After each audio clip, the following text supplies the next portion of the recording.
Mas enquanto Ele não vem, nós aqui o adoramos e engrandecemos, porque Ele é um Deus bom. E nessa noite nós queremos convidar você a adorar a este Deus de todo o seu coração. Adorar ao nosso Deus com aquilo que você tem, com os seus medos, talvez com a sua luta, com a sua alegria, com todo o seu corpo, com a sua voz, com o seu coração. Ele é um Deus que merece a nossa adoração e o nosso louvor, amém? Então vamos louvar a Ele, declarando que só a Ele todo louvor e toda honra e toda glória. Que possamos em todo tempo adorar o nosso Deus. Vamos cantar então para teu louvor.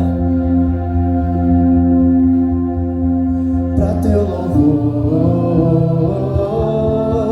para teu louvor. Diga bem forte. Para teu louvor, para teu louvor. Vamos com palmas.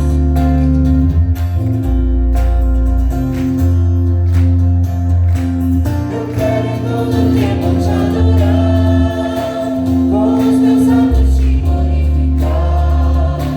Eu quero transformar no coração menos discos e muito mais o som. Pra teu louvor, pra teu louvor, pra teu louvor, pra teu louvor. Que eu possa com palavras construir, e assim o teu caráter refletir.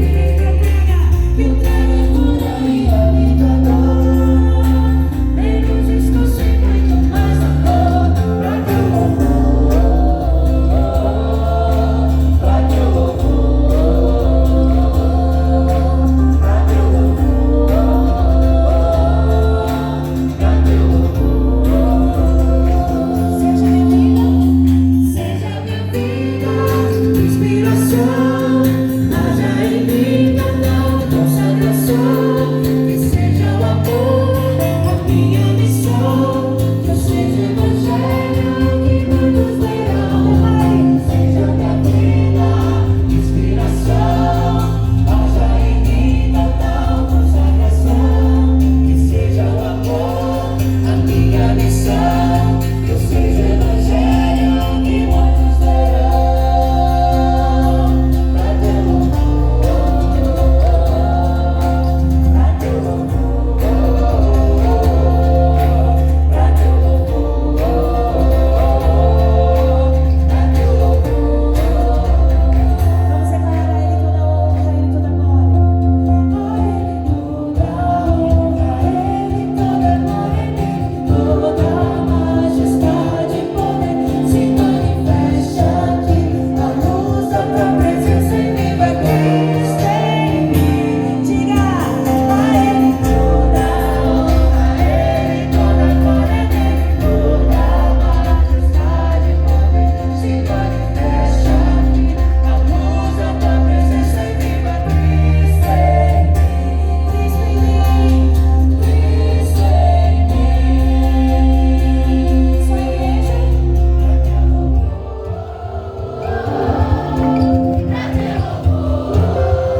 Nós declaramos, Senhor.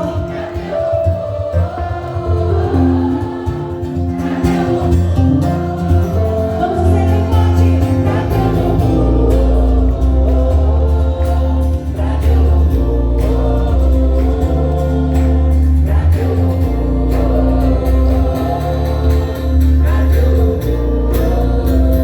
forte. Aclama o Senhor, Ele é o único digno de toda honra, de toda glória e de todo louvor. Amém.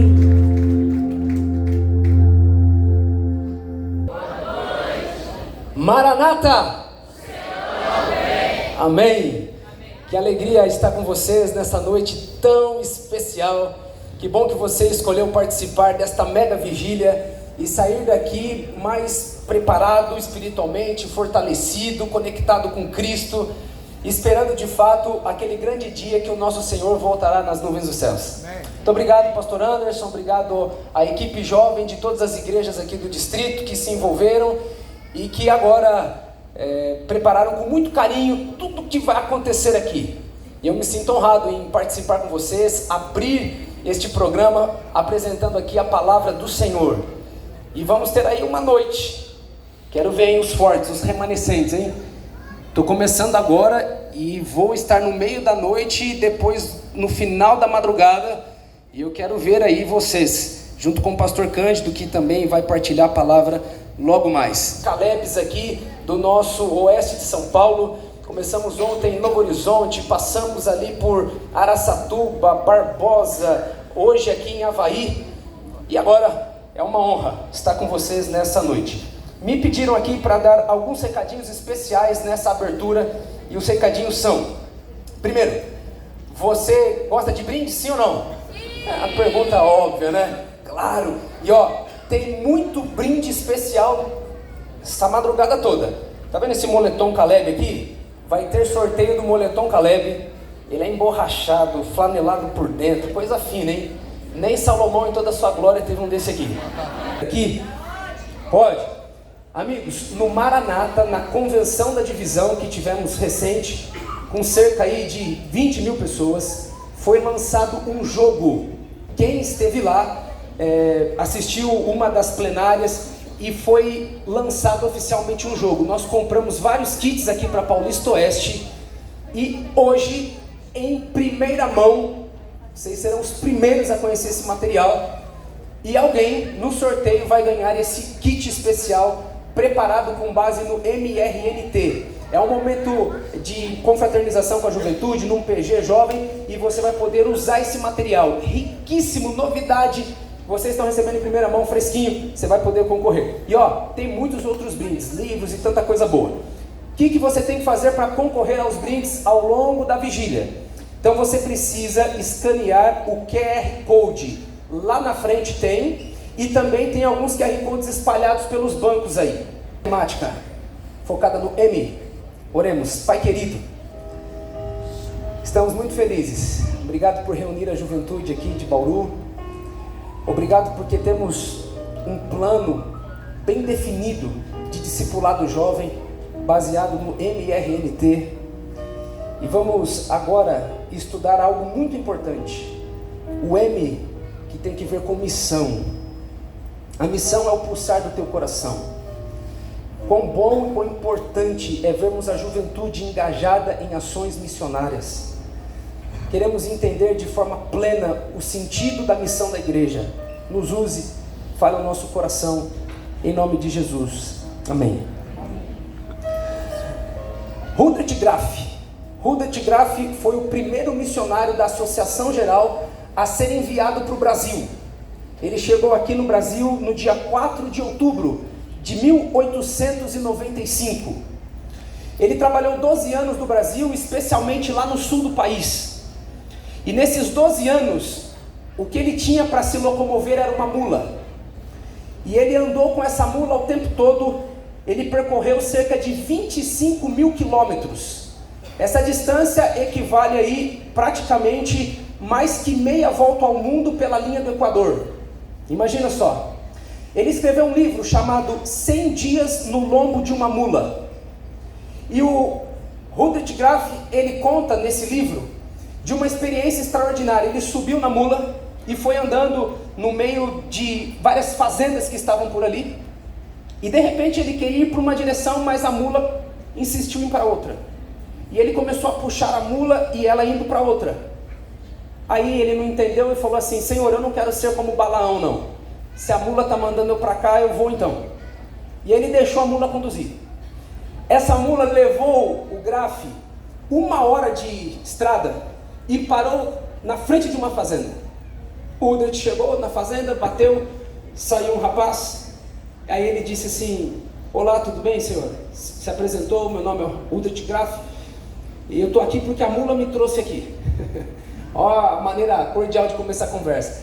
E o rapaz olhou estranho e falou: sim, eu sou missionário da igreja adventista, eu estou aqui visitando várias fazendas na região, e eu estava indo para outro caminho, mas a mula insistiu e eu cheguei aqui. E sabe o que o rapaz disse? O rapaz olhou para ele emocionado, já com lágrimas nos olhos, e ele disse assim: graças a Deus, Respondeu aquele colono entusiasmado. Ele disse assim: faz quase 2 anos que nós estamos pedindo ao Senhor que nos envie um missionário adventista.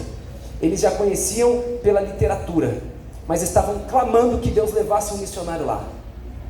O Graff, recebido de forma cordial, entrou naquela casa, passou alguns dias, deu estudos para a família e todos ali naquela fazenda se batizaram. Rudolf Graff, nos seus 12 anos de trabalho aqui no Brasil, ele levou ao batismo mais de 1.400 pessoas. E ele fundou 20 igrejas aqui no nosso país. Primeiro missionário da Associação Geral a vir para o Brasil e trabalhar aqui. Que coisa extraordinária. Quando nós olhamos para o passado, nós vemos grandes homens que, movidos pelo ideal, saíam, deixavam o seu lar, deixavam o seu conforto e iam pregar destemidamente. Como é bom ver homens como este, Graff, que não media esforços, que em cima de uma mula saía para pregar o Evangelho eterno.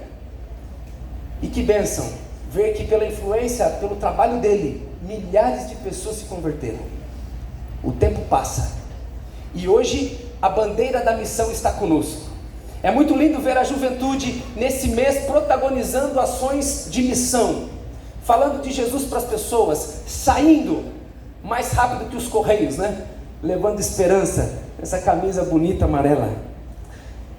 Agora, o que nos motiva a missão? Porque a igreja se move na direção da missão. E eu quero ir com vocês para um texto clássico. Aqui está o fundamento. Vamos, por bondade, abrir a Bíblia no livro de Mateus, capítulo 28. Mateus, capítulo 28. E nós vamos fazer aqui um rápido estudo expositivo. Mateus capítulo 28, do verso 16 a 20. Mateus 28, do 16 a 20. Vamos ler esse texto. Mateus 28, do 16 a 20. E o texto sagrado diz assim: os 11 discípulos partiram para a Galileia, para o monte que Jesus lhes tinha designado. Quando o viram, o adoraram, mas alguns duvidaram. Chegando-se Jesus, falou-lhes dizendo: é-me dado todo o poder no céu e na terra. Portanto, ide fazer discípulos de todos os povos, batizando-os em nome do Pai, do Filho e do Espírito Santo, ensinando-os a guardar todas as coisas que eu vos tenho mandado. E eis que estou convosco todos os dias, até a consumação dos séculos. Perceba, queridos, que Jesus ele vai para o monte da Galileia. E aqui há uma imagem extraordinária, porque nós lembramos muito de um monte quando olhamos para o Antigo Testamento.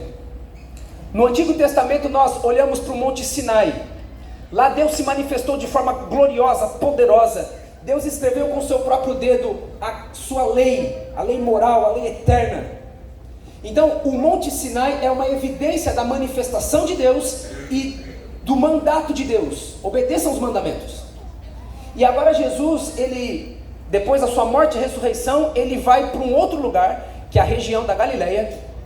E para trazer o impacto do Antigo Testamento, ele vai na direção de um monte. Assim como no antigo Israel, o Monte Sinai foi uma evidência, foi um lugar estratégico. Jesus agora usa um monte, um lugar estratégico, para também pronunciar a sua lei para a igreja. E sabe, queridos, quando nós estudamos esse texto, vocês veem aí, às vezes, no subtítulo da Bíblia, nós conhecemos, quando conversamos sobre esse texto, chamamos ele de A Grande Comissão. E por que esse texto é chamado de A Grande Comissão? Tem 5 todos nesse texto, tem 5 palavras que indicam totalidade. Jesus disse assim, é-me dado todo o poder nos céus e na terra. Portanto, ide e fazei discípulos de todos os povos, batizando-os em nome de toda a Trindade, em nome do Pai, do Filho e do Espírito Santo, ensinando-os a guardar todas as coisas. E eis que estou convosco todos os dias, até a consumação do século. Então tem 5 todos, 5 expressões que indicam grandeza, totalidade. Por isso que esse texto é chamado A Grande Comissão. Eu vou dividir esse texto em 3 partes aqui. Primeiro, a autoridade de Jesus. Segundo, a comissão de Jesus. E terceiro, a promessa de Jesus. Esse texto fundamenta a nossa missão. O M, aquilo que motiva a juventude, aquilo que motiva a igreja ao trabalho, está fundamentado nessa declaração de Cristo. Mas perceba então que Jesus ele vai até o Monte Sinai, e de forma estratégica, para lembrar o antigo Israel, para lembrar a lei de Deus, ele se apresenta agora como o grande general. E ele diz assim, é-me dado todo o poder. A autoridade de Jesus está baseada aqui no Pai. O Pai confere a Cristo todo o poder. E ele diz que essa autoridade ela é universal. É-me dado todo o poder no céu e na terra. Ou seja, todo o universo está sob a autoridade de Cristo. E agora, como o grande general, como aquele que comanda o universo, ele vai pronunciar a comissão.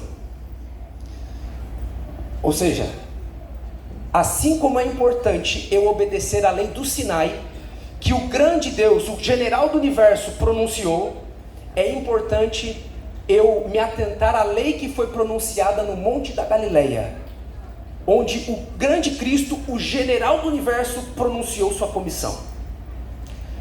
Então aqui há um paralelo. Você é adventista do sétimo dia, preza pelos 10 mandamentos, sim ou não? Sim. Nós temos na nossa identidade adventistas do sétimo dia. Nós observamos a lei de Deus, especialmente o mandamento que todo mundo se esqueceu. Nós falamos do Monte Sinai, amamos o Monte Sinai, devotamos vida e obediência à lei pronunciada no Monte Sinai. Mas tão importante quanto a lei dada no Monte Sinai é a comissão dada no Monte da Galileia. Jesus, como general, ele fala: o Pai me deu autoridade sobre tudo e sobre todos. Agora eu vou dar um mandato para vocês. Agora tem uma lei poderosa que deve mover a igreja. E aí vem a lei. E aí o versículo 9 está assim: portanto, ide e fazei discípulos de todos os povos, batizando-os em nome do Pai, do Filho e do Espírito Santo, ensinando-os a guardar todas as coisas que vos tenho mandado. Qual que é a ordem? Qual que é o mandato? Quando a gente lê o texto no português aqui, todos os verbos estão numa ordem.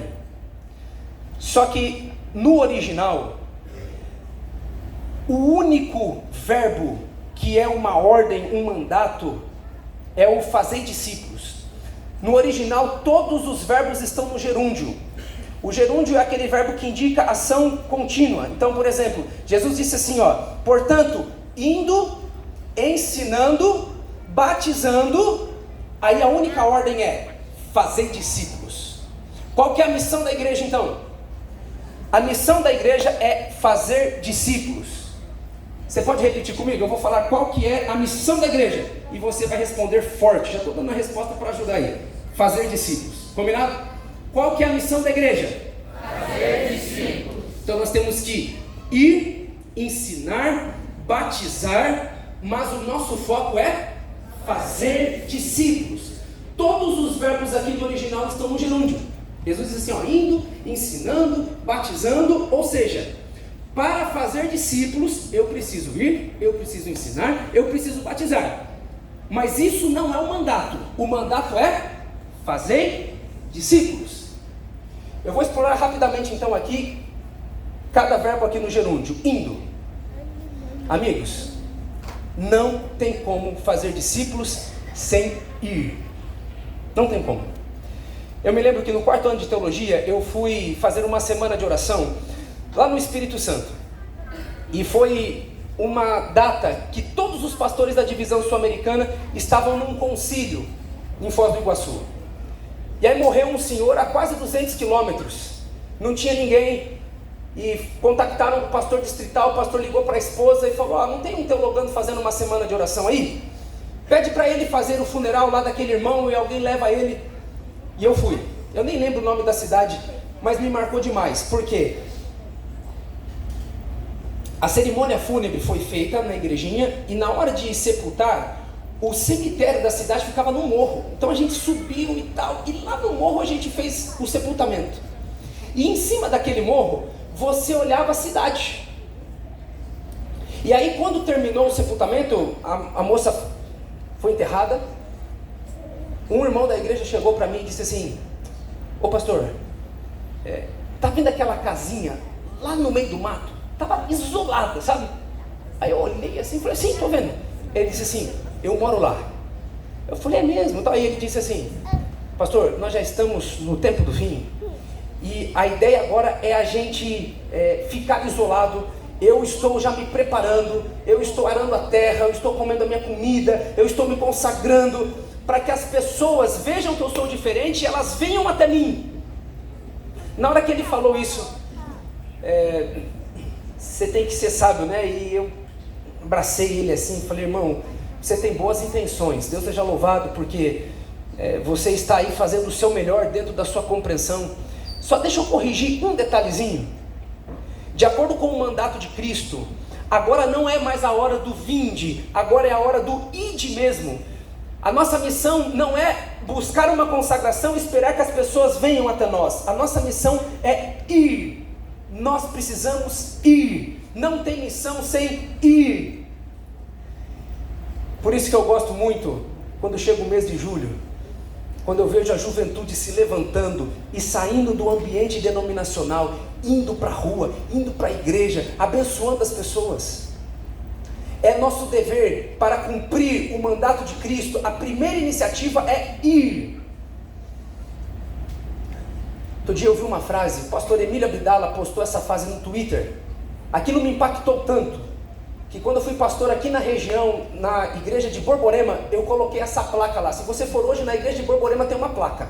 Quando você sai da igreja, o pregador geralmente fica cumprimentando os irmãos lá na porta, né? Aí você sai da igreja e você dá de cara com essa placa assim, ó. E a placa está escrita assim: prepare-se, você está entrando agora em campo missionário. Ou seja, nós entramos no templo para adorar, e nós cumprimos a missão, dando o primeiro passo, indo. Quando nós saímos do ambiente denominacional, nós estamos entrando em campo missionário.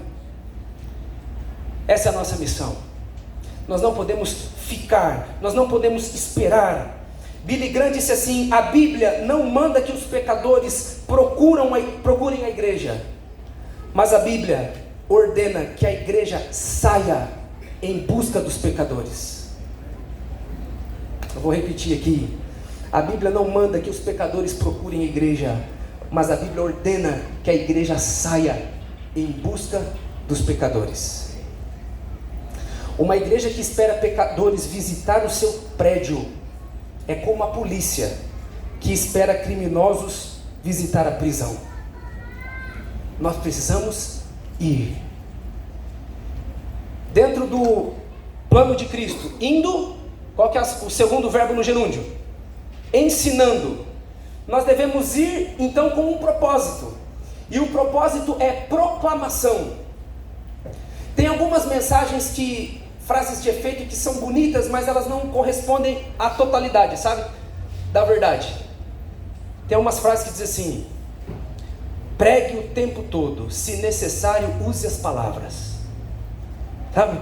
É uma frase bonita de efeito que diz assim, ó: viva como cristão, você nem precisa falar. Se você for um bom cristão, tá tudo certo. Não, amigos, a pregação é pela proclamação mesmo. Nós precisamos falar, ensinar. As pessoas não conhecem a verdade. A minha esposa, com 19 anos de idade, nunca tinha ouvido falar que Jesus ia voltar. Você acredita nisso? Minha esposa tinha 19 anos, morava em Jacareí, estava passando um período muito difícil da vida. Uma amiga de trabalho convidou ela para ir na igreja, e ela entrou na igreja adventista, sentou no banco. A primeira vez que ela ouviu falar da volta de Jesus, um pastor abriu a Bíblia e pregou sobre a volta de Jesus. Ela começou a chorar lá no fundo do banco, mas chorar forte, de soluçar. Uma irmã diaconisa se aproximou e falou assim: tá tudo bem com você? Ela falou: tá tudo bem. Por que você está chorando tanto? Desculpe a pergunta. Ela disse assim: eu não sabia que Jesus ia voltar, que nós teríamos uma vida eterna ao lado dele, que todo choro, toda morte já não mais existirá. 19 anos de idade, nunca tinha ouvido falar que Jesus ia voltar. Tem muitas pessoas que não conhecem nada da Bíblia, nada. O pastor Roberto Mota, ele conta que estava pregando numa igreja adventista, fazendo uma conferência, muitas visitas assistindo o culto, e ele pregou naquela noite sobre as 2 ressurreições e o milênio. Quem conhece o pastor Mota sabe, ele é muito detalhista, ele prega com muito conteúdo bíblico, ele explicou em mais de 1 hora e pouco as 2 ressurreições, o milênio, e no final do culto, uma irmã chegou para ele e falou assim: pastor, que bênção que vamos ter 2 ressurreições, se eu não for na primeira eu vou na segunda. Falou para ela: se eu não for na primeira eu vou na segunda. E vai mesmo, né, desse jeito aí. Mas a gente sabe, a primeira ressurreição é a da vida, a segunda ressurreição é a do juízo, da morte eterna. Você está vendo, as pessoas estão aqui, às vezes no ambiente da igreja, e não sabem nada da palavra. E a nossa missão então é ir, e segundo, fazer o quê? Ensinar. Amigo, você não sabe da palavra? Posso te apresentar aqui uma boa notícia que mexeu com o meu coração? Vamos começar a estudar a Bíblia. Isso está